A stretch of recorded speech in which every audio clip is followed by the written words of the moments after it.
Good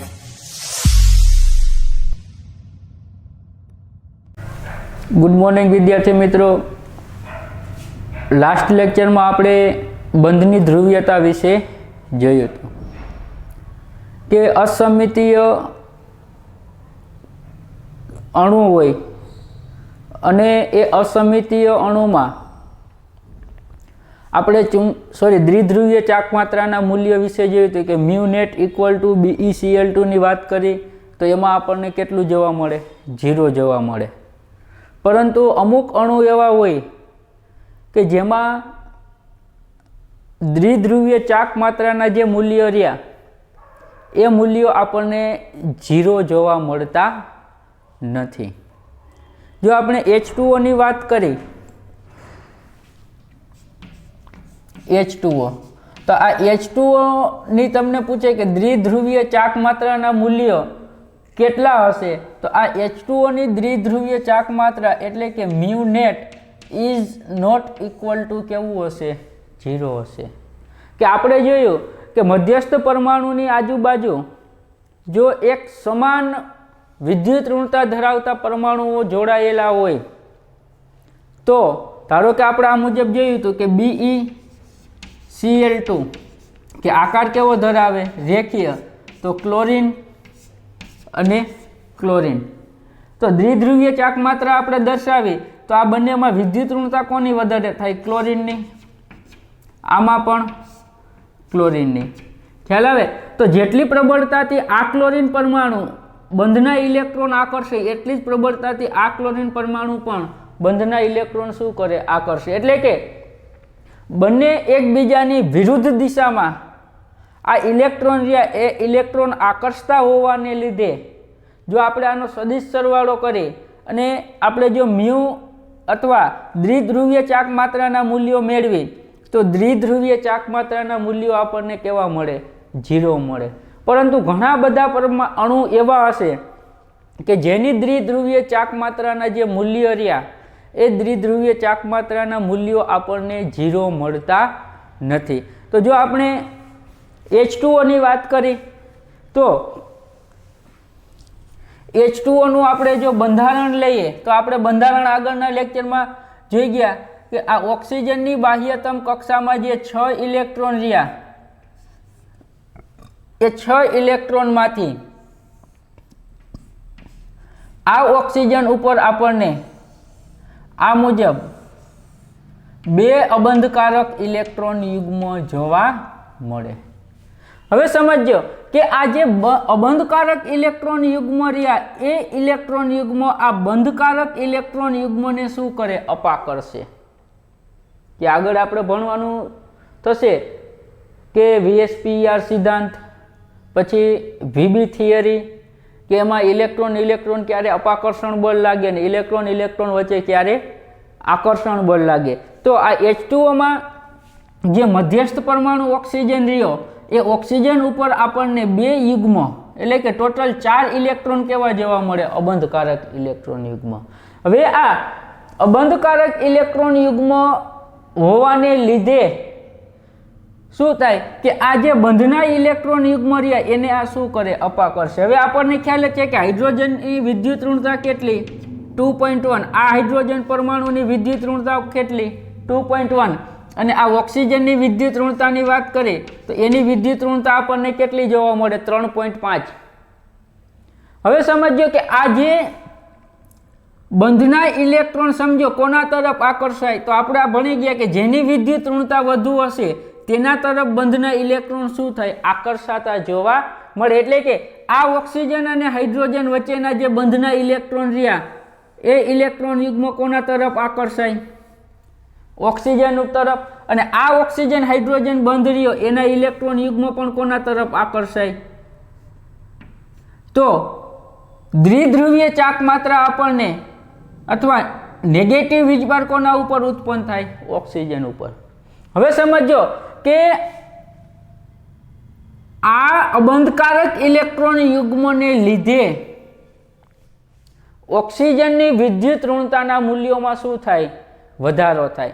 તો આ અબંધકારક electron યુગ્મ રહ્યું એ ઇલેક્ટ્રોન યુગ્મના લીધે પણ અહીંયા આપણને દ્વિધ્રુવીય ચાક માત્રા ઉત્પન્ન થતી જોવા મળે અને આ દ્વિધ્રુવીય ચાક માત્રાના જે મૂલ્ય રહ્યા એ મૂલ્ય જે આપણને એક જ દિશામાં ઉત્પન્ન થતા જોવા મળે તો આના કારણે જે આ H2O રહ્યું એ H2O અણુની દ્વિધ્રુવીય ચાક માત્રાનું મૂલ્ય આપણને 0 મળતું નથી. ખ્યાલ આવે કે એક જ પરમાણુ સમજો કે મધ્યસ્થ પરમાણુ ઓક્સિજન રહ્યો એ જ ઇલેક્ટ્રોન યુગ્મને શું કરે આકર્ષે એટલે કે કોઈ એક જ દિશામાં આપણને દ્વિધ્રુવીય ચાક માત્રાના મૂલ્ય શું થાય ઉત્પન્ન થતા આપણને જોવા મળે. આના કારણે જે આવા અણુઓ રહ્યા કે જે મધ્યસ્થ પરમાણુની વિદ્યુત ઋણતાના મૂલ્યો વધુ હોય મધ્યસ્થ પરમાણુની વિદ્યુત ઋણતાના મૂલ્યો વધુ હશે તો એવા જો આપણે અણુઓ લઈએ તો એની દ્વિધ્રુવીય ચાક માત્રાના મૂલ્યો કોઈ દિવસ શૂન્ય હશે નહીં. હવે તમને 2 માર્કના પ્રશ્નમાં પૂછે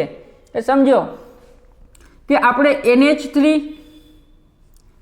અને NF3 ની વાત કરી કે એમોનિયાની દ્વિધ્રુવીય ચાક માત્રાનું મૂલ્ય એ NF3 કરતાં ઓછું જોવા મળે.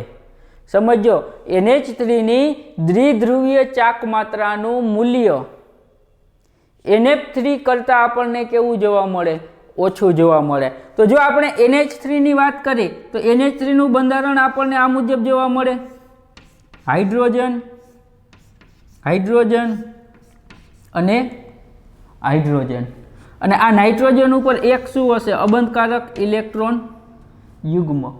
હવે જો આપણે NF3 ની વાત કરીએ તો NF3 નું બંધારણ આપણને આ મુજબ જોવા મળે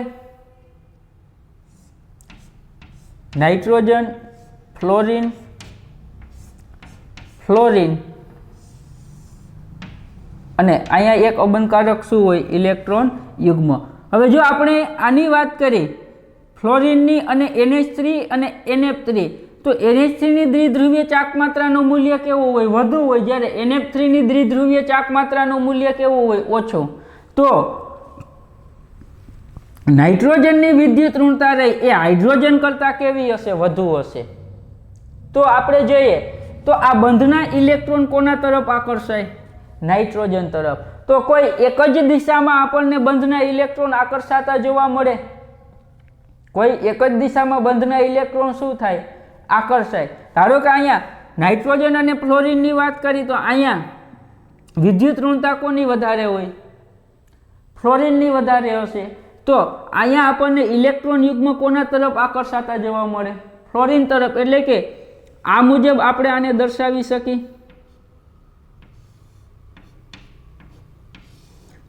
અને આ યુગ્મ રહ્યું એ યુગ્મ પોતાના તરફ પણ આ બંધને શું કરશે આકર્ષે અને અહીંયા પણ આ ઇલેક્ટ્રોન યુગ્મ રહ્યું એ પણ બંધના ઇલેક્ટ્રોનને શું કરે પોતાના તરફ આકર્ષે. હવે સમજે કે અહીંયા જે ઇલેક્ટ્રોનને આકર્ષવાની જો આપણે દિશાની વાત કરીએ તો દિશાઓ કેવી થઈ ગઈ જુઓ અલગ અલગ થઈ ગઈ.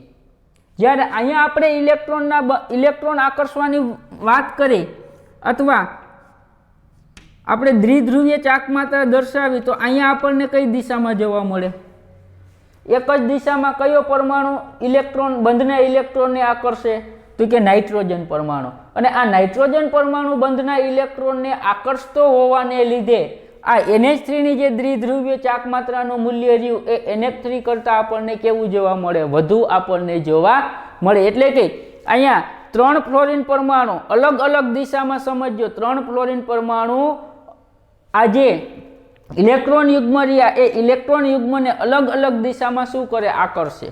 જ્યારે અહીંયા આ જે એક નાઇટ્રોજનનો પરમાણુ રહ્યો એ એક જ દિશામાં જે આ યુગ્મ રહ્યા એ યુગ્મને પોતાના તરફ શું કરે આકર્ષિત કરે. એના કારણે જે એમોનિયાની દ્વિધ્રુવીય ચાક માત્રાના મૂલ્યો વધુ હશે જ્યારે NF3 ની દ્વિધ્રુવીય ચાક માત્રાના મૂલ્યો કેવા હશે ઓછા આપણને જોવા મળે. હવે આપણે આગળના લેક્ચરમાં એવું કીધું કે કોઈ પણ બંધ સહસંયોજક ન હોય એટલે કે આયનીય બંધમાં આપણને સહસંયોજક બંધની વૃત્તિ જોવા મળે. સહસંયોજક બંધની આપણને શું જોવા મળે કંઈક અંશે લાક્ષણિકતા જોવા મળે.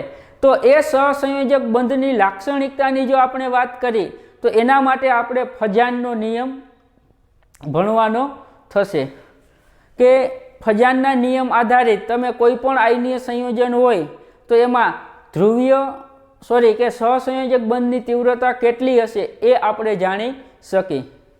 ફજાનનો નિયમ કે કોઈ પણ આયનીય સંયોજન હોય તો એ આયનીય સંયોજનમાં કેટલા ટકા સહસંયોજક બંધની પ્રબળતા હોય, કે આપણે એમ કીધું કે કોઈ આયનીય સંયોજન હોય તો એ 100% આયનીય પણ ન હોય, અને કોઈ સહસંયોજક સંયોજન હોય તો એ બંધની પ્રબળતા 100% આપણને જોવા મળે નહીં. તો એ કેટલા પ્રમાણમાં સહસંયોજક બંધની લાક્ષણિકતા ધરાવે, તો એના માટે આપણે ફજાનનો નિયમ ભણવો પડે.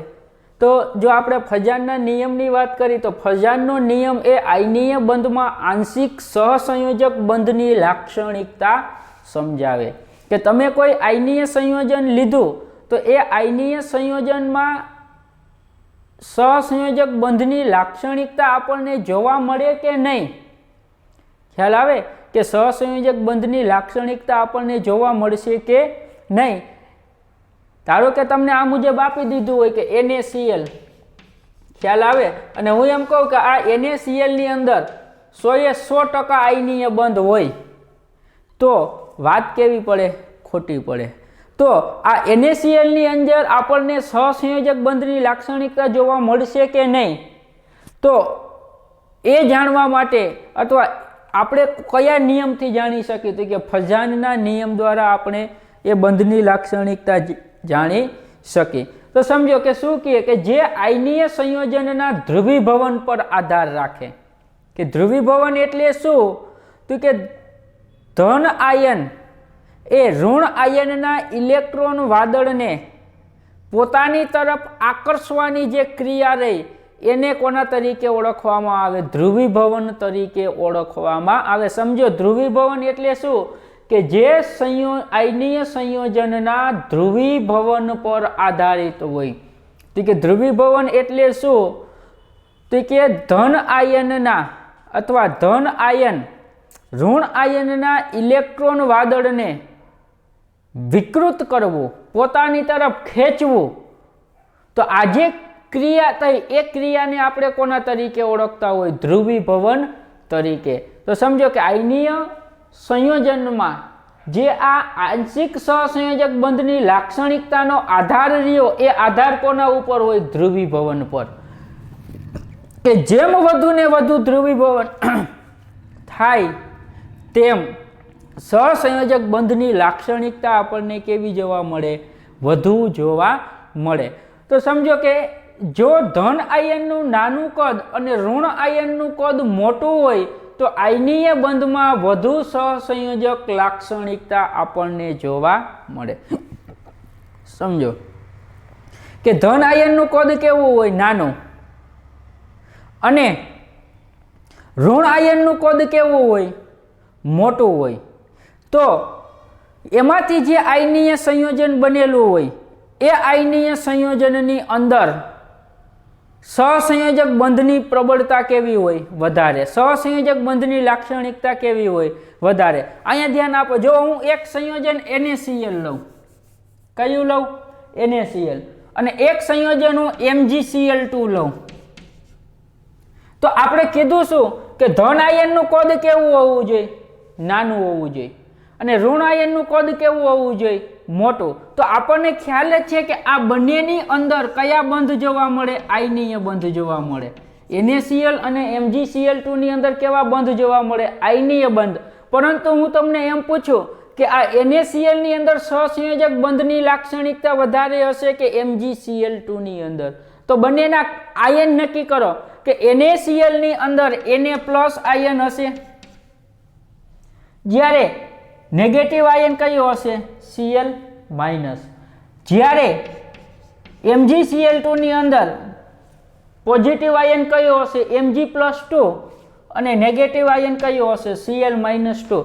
જો બંનેની અંદર નેગેટિવ આયન તો કેવા છે? સરખા છે, Cl-. તો એ બંનેના કદ કેવા હશે? સમાન. તો હવે આ જે આયનીય સંયોજન રહ્યા એમાં સહસંયોજક બંધની જો આપણે લાક્ષણિકતા જાણવી હોય તો મારે કોના ઉપર જવું પડે? ધન આયન. તો આ બંનેમાંથી કયા ધન આયનનું કદ નાનું? તો તમે ભણી ગયા કે જેમ ધન આયન પરનો વીજભાર વધે એમ એના આયનીય કદમાં શું થાય? ઘટાડો થાય. તો આનું આયનીય કદ કેવું થાય? નાનું થાય.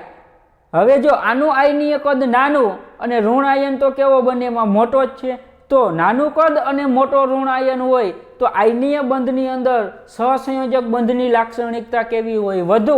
એટલે NaCl કરતાં MgCl2 ની અંદર સહસંયોજક બંધની લાક્ષણિકતા આપણને કેવી જોવા મળે? વધુ આપણને જોવા મળે. પછી જેમ ધન આયન પર વધારે ભાર તેમ આયનીય બંધની સહસંયોજક લાક્ષણિકતા કેવી થાય? વધે.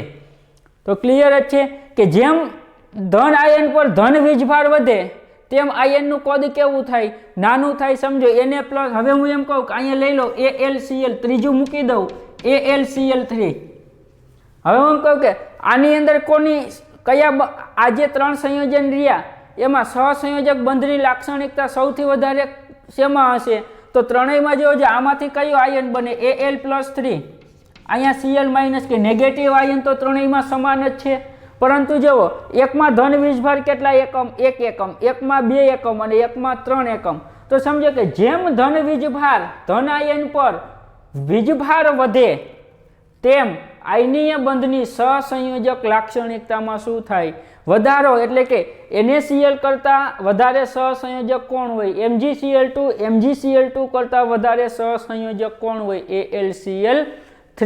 વધુ સહસંયોજકતા ધરાવતું આપણને જોવા મળે. જો આ ફજાનને યાદ રાખજો, જ્યારે તમે S વિભાગના P વિભાગના તત્વો ભણશો ત્યારે આ ફજાનનો નિયમ અહીંયા ઉપયોગમાં આવશે. ખ્યાલ આવે કે જેમ ધન વીજભાર વધે તેમ આયનનું કદ નાનું થાય.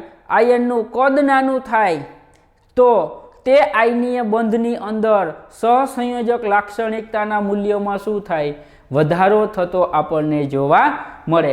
ત્રીજું શું કે સમાન કદ અને ભાર ધરાવતા સંક્રાંતિ ધાતુના ધન આયનની ઇલેક્ટ્રોન રચના. સમાન કદ અને સમાન વીજભાર ધરાવતા સંક્રાંતિ ધાતુ તત્વોની ઇલેક્ટ્રોન રચના N-1d10 NH0 હોય તે આલ્કલી અને આલ્કલાઇન અર્ધધાતુના ધન આયન કે જેની ઇલેક્ટ્રોન રચના ઉમદા વાયુ જેવી NH2NP6 છે તેના કરતાં વધુ ધ્રુવીભવન પામે અથવા ધ્રુવીકરણ પામે.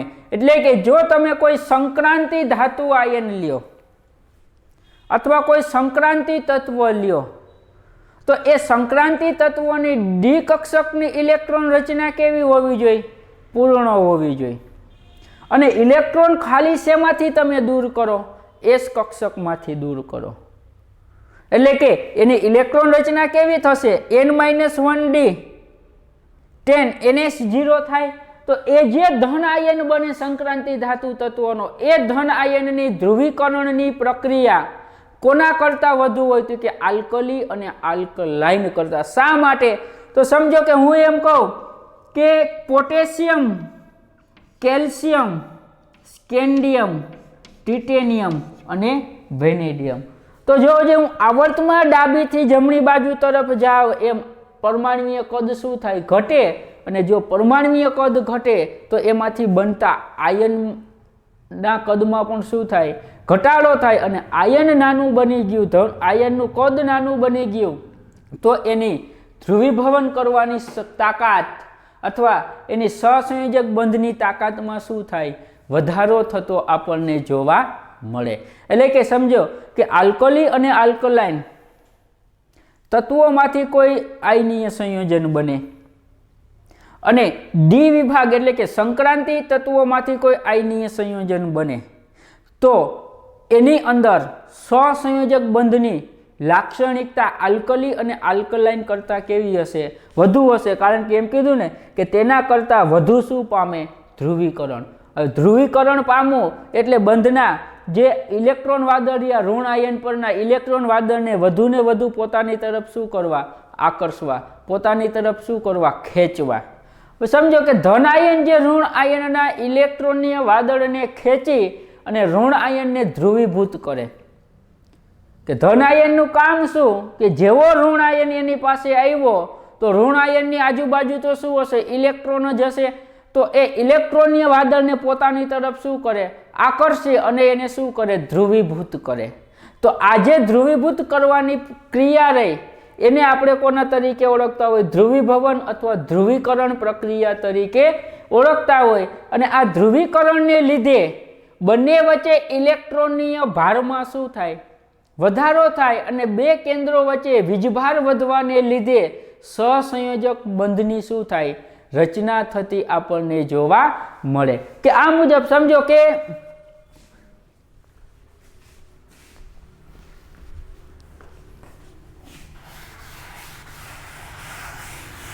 આ મુજબ જોવા મળે. ધારો કે આ આપણો ધન આયન કે જેનું કદ કેવું હોય? નાનું. અને આ કયો આયન? ઋણ આયન કે જેનું કદ કેવું હોય? મોટું. તો આ એનું કેન્દ્ર હશે. હવે સમજો આ ઇલેક્ટ્રોન રહ્યા એ ઇલેક્ટ્રોન આ ઋણ આયનને પોતાની તરફ શું કરે? આકર્ષે. પોતાની તરફ આકર્ષે એટલે એને શું કરી દે? આ મુજબ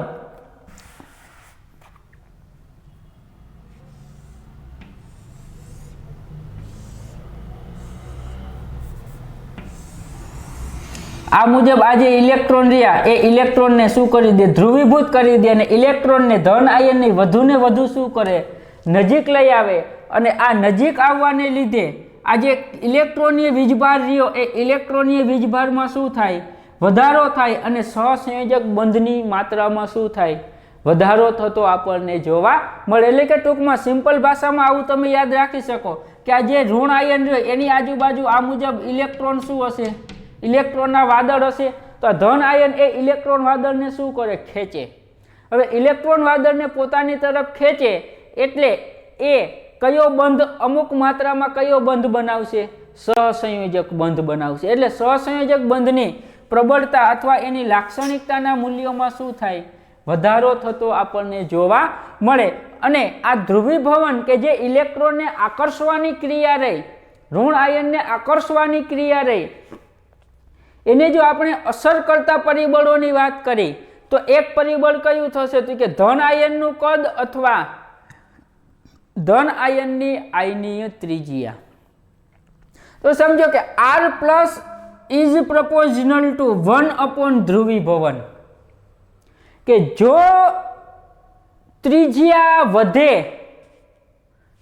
સમજો કે જો ત્રિજ્યા વધે તો ધ્રુવીભવન કરવાની ક્ષમતામાં શું થાય? ઘટાડો થાય.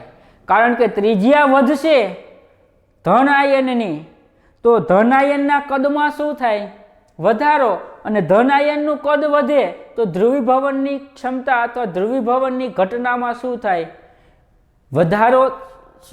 ઘટાડો થતો આપણને જોવા મળે. એટલે કે ધન આયનનું કદ અને એની આયનીય ત્રિજ્યા એ ધ્રુવીભવનને અસર કરતામાં પેલું પરિબળ કે R પ્લસ ઇઝ પ્રપોઝનલ ટુ 1 ધ્રુવીભવન. એટલે કે જો ત્રિજ્યા ઘટે તો ધ્રુવીભવન વધે.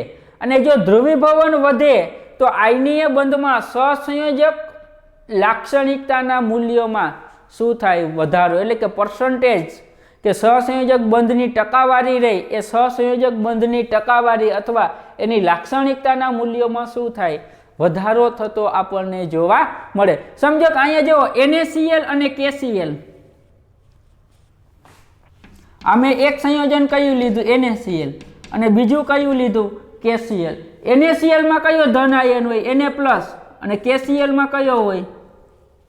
Cl minus. ખ્યાલ આવે? કયો હોય? Cl minus. હવે જો આપણે આ બંનેની વાત કરીએ તો આમાંથી આ બંનેની આપણે વાત કરી તો આ બંનેમાં સમજો કે કોની ધ્રુવીભવન સહસંયોજક લાક્ષણિકતા વધારે હશે? ખ્યાલ આવે કે જો આપણે આની વાત કરીએ તો શેની અંદર સહસંયોજક લાક્ષણિકતાના મૂલ્યો વધારે જોવા મળે. એટલે કે આયનીય બંધમાં સહસંયોજક બંધની તીવ્રતા આપણને શેમાં જોવા મળે? તો આપણે એમ કીધું કે ત્રિજ્યાનું મૂલ્ય કેવું? મોટું. ત્રિજ્યા ઘટે તો ધ્રુવીભવન વધે. તો જોવો જોઈએ Na પ્લસ અને Cl માઇનસ ની વાત કરી અને એ બંને સાથે જોવો જોઈએ કયો નેગેટિવ આયન જોડાયેલો? Cl માઇનસ નેગેટિવ આયન જોડાયેલો. કયો આયન જોડાય? Cl minus. તો આમાં જો આપણે કદની વાત કરીએ તો કયા ધન આયનનું કદ મોટું થાય? ખ્યાલ આવે કે સમૂહમાં તમે ઉપરથી નીચેની તરફ જાઓ, સોડિયમ, લિથિયમ, સોડિયમ, પોટેશિયમ, તેમ એના કદમાં શું થાય? વધારો. તો Na+ કરતાં Kનું કદ કેવું હોય? વધારે. અને જો અહીંયા આપણે Na+ અને Li+ ની વાત કરી, Na+ અને Li+, તો આમાં કોનું કદ વધારે હોય? Na+ નું કદ મોટું હોય અને Li+ નું કદ કેવું હોય? નાનું આપણને જોવા મળે. પછી બીજું પરિબળ કયું આવશે? તો કે ઋણ આયનની ત્રિજ્યા અથવા એનું આયનીય કદ. તો એમાં ઋણ આયનની ત્રિજ્યા ઇઝ પ્રોપોર્શનલ ટુ ધ્રુવીભવન. બંને કેવા હોય? સમપ્રમાણમાં હોય. કે જો આની ત્રિજ્યા વધે તો ધ્રુવીભવન વધે, ત્રિજ્યા ઘટે તો ધ્રુવીભવન ઘટે. ખ્યાલ આવે? એટલે કે જો ત્રિજ્યા વધશે કે R વધે તો ધ્રુવીભવન વધે, અને જો ધ્રુવીભવન વધે તો સહસંયોજક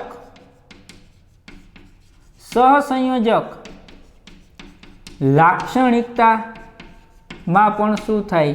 વધારો. ખ્યાલ આવે કે R વધે તો ધ્રુવીભવન વધે, ધ્રુવીભવન વધે તો સહસંયોજક લાક્ષણિકતામાં શું થાય? વધારો થતો આપણને જોવા મળે. જો અહીંયા NaCl અને Na, સોડિયમ ક્લોરાઇડ અને સોડિયમ આયોડાઇડ, Na+Cl-, Na+I-.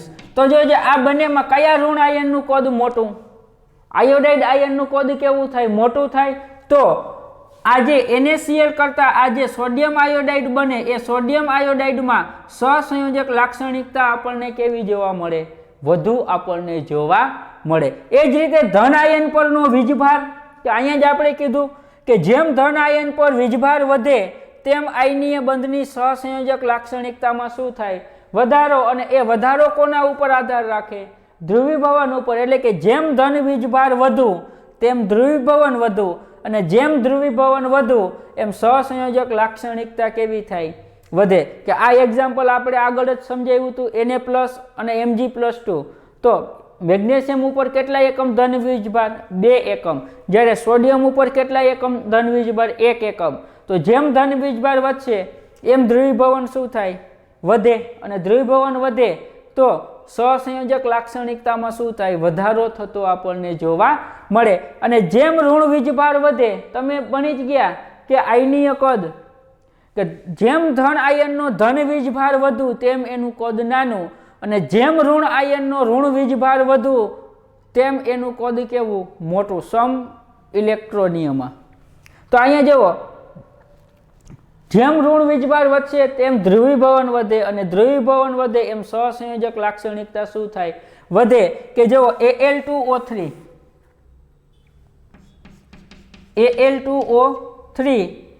તો આમાં આપણને 2 આયન મળે, એક O-2 અને એક Al+3. અને ALN માં 2 આયન મળે, એક Al+3 અને એક N-3. તો જો કયા ઋણ આયન પર ઋણ વીજભાર વધારે? તો N-3 ઉપર, નાઇટ્રાઇટ ઉપર ઋણ વીજભાર કેવો? વધારે. તો એ ઋણ વીજભારનું કદ કેવું થાય? મોટું થાય. અને એનું કદ મોટું અથવા ઋણ વીજભાર વધારે તેમ એની ધ્રુવીભવનની તાકાત કેવી? વધારે. અને જો ધ્રુવીભવનની તાકાત વધારે હોય તો આયનીય બંધમાં સહસંયોજક લાક્ષણિકતા આપણને કેવી જોવા મળે? વધુ જોવા મળે. તો આ ફઝાનનો નિયમ ખાસ તમારે યાદ રાખવાનો કે કોઈ પણ આયનીય સંયોજનમાં સહસંયોજક લાક્ષણિકતા, આયનીય સંયોજન સહસંયોજક લાક્ષણિકતા ધરાવે છે કે નહીં તેની માહિતી જો આપણે મેળવવી હોય તો એ આપણે ફઝાનના નિયમ મદદથી મેળવી શકીએ. ખ્યાલ આવે કે જેમ ધન આયનનું કદ નાનું અને ઋણ આયનનું કદ જેમ મોટું, તેમ તે આયનીય બંધની અંદર સહસંયોજક બંધની લાક્ષણિકતા કેવી હોય? વધુ આપણને જોવા મળે. ખાસ કે આ તમારે મુદ્દા યાદ રાખવાના ફઝાનના નિયમના, કે જેને આધારે તમે જ્યારે આવર્ત કોષ્ટક ભણશો, S વિભાગ, P વિભાગ, D વિભાગના તત્વો, ત્યારે ફઝાનના નિયમનો ઉપયોગ તમને થતો જોવા મળશે. નેક્સ્ટ લેક્ચરમાં આપણે VSEPR સિદ્ધાંત લેશું કે જેને આધારે અણુની રચના કઈ રીતે થાય, અણુ કઈ રીતે બને, એના વિશે આપણે અભ્યાસ કરવાનો થશે. Thank you.